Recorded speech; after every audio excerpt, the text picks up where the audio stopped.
Hero ndagushimiye cyane aho ufunguye ino video, nimba ari ubwa mbere ugeze hano kwica no Victory Rwa, ndagira ngo ubwire ngo ukande subscribe, ufungure inzogera kugira ngo ibiganiro byanjye bitazajya bigucika, ndabizi ko bizajya bigufasha cyane.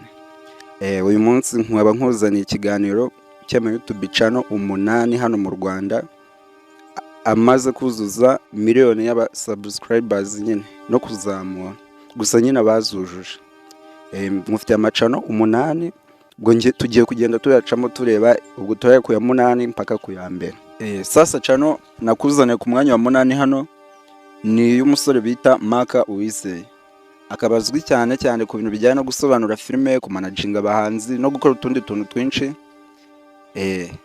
Cyangwa se akabazwi no ku mazina nka Rocky Kimomo, byose ngombwa. Cano ari ku mwanya wa 8 niye bayita Rocky Entertainment, ikaba mu cyumweru gishize yarujuje 1M y'aba subscribers, kabiriho video ubu ngubu zigera muri 508, ariko arauploadinga cyane ubushaka kujya ugasanga zinarenga. Ikaba cano yarafunguye tariki ya mbere z'ukwa gatanu 2019.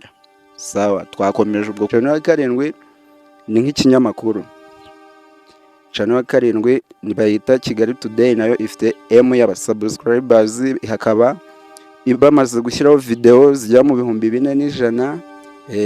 Ikaba yarafunguwe tariki 20 z'ukwa 10 2011. Hanyuma channel ya 6 ni Simbi TV, nayo ifite abasabu 1,300,000, ikaba iriho video nazo 4,400. Ikaba nayo yarafunguwe tariki 29 z'ukwa 9 2017. Twakomeje ubwo twagiye kuri channel ya 5. Channel turasanga ku mwanya wa 5 ni channel ibaho ibyegeranyo cyane benshi muranayizi yo bita Red Blue JD, akaba ari ya Jackson Dushimimana, nayo ikaba ifite 1,300,000 by'aba subscribers, ikaba iriho video 5,600. nayo ikaba yarafunguwe tariki ya 1 z'ukwa 1 2015. Twagiye kuri channel ya 4.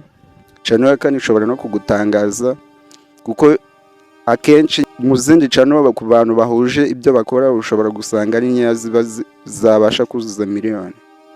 Channel ya 4 turasangaho channel y'abaririmbyi b'Abadventist b'umunsi wa 7, Ambassadors of Christ Choir, ikaba nayo ifite 1,360,000 by'aba subscribers, hakaba hariho video 269, ikaba yarafunguwe 2014 tariki 18 z'ukwa 8. Twagiye sasa kuri channel ya 3. Channel ya 3 nayo ni nk'ikinyamakuru, imaze igihe ikora, yafunguwe nayo tariki 12 z'ukwa 6 2018, ikaba ifite aba subscribers 1,490,000, ikaba iriho video 2,800. iyo channel na yindi ni Afrimax TV. Sasa mbere yuko tuvuga channel ya mbere n'iya 2, ndagira ngo nkwibutse ukande subscribe hano, ufungure inzogera kugira ngo ibiganiro ujye ubibona mu bambere. Ndakeka watangiye gutekereza ngo ya mbere ni iyihe, ya 2. Twagiye channel ya 2 nayo ni umuririmbyi wakunzwe cyane hano mu Rwanda, yigarura imitima ya benshi, akaba ari Ngabo Medal Jobert. Channel ye ikaba ifite aba subscribers 1,520,000, ikaba iriho video 65 gusa, ikaba yarafunguwe tariki 17 z'ukwa 5 2013. Sasa twagiye kuri channel ya mbere, ari nayo nyine n'ubu ngubu biyoboye. Ubu tuvugana channel dusanga ku mwanya wa mbere niyo musore ukomeje kwigaruriza imitima y'Abanyarwanda ndetse n'abari hanze yarwo. Ni umusore ukunzwe n'abantu benshi, akaba akora indirimbo zijyanye no guhimbaza Imana, akaba ari nta wundi ni Israel Mbonyicyambu. Channel ye ikaba ifite subscribers 1,660,000, ikaba iriho video 57, ikaba yarafunguwe tariki 16 z'ukwa 2 2012.